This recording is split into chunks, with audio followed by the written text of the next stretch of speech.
most striking is the presence of Antarctica on ancient maps, because we didn't discover it until 1820, and yet it's on maps drawn in the 1500s with great detail, which again were based on much older source maps that have now been lost to us.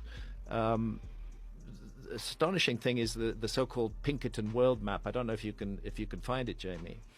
Drawn, I think, in 1813 or 1818, based on the latest exploration data at that time. And where Antarctica is, yeah, that one. Keep going right. That one. That one you've got up at the top there. It just shows a hole where Antarctica is. Because it was an honest map. Nobody had found it by then. But if you go back to, for example, the Wolsey-Muller world map drawn in 1530 or thereabouts, you find Antarctica is present. If you can find Wolsey-Muller world map, it would be worth taking a look at. Orontius Phineus. Go for Orontius. Oronteus. Phineus. Finnaeus. The Orontius Phineus map. That map shows Antarctica exactly where it should be. And it shows it, there we go, right-hand side.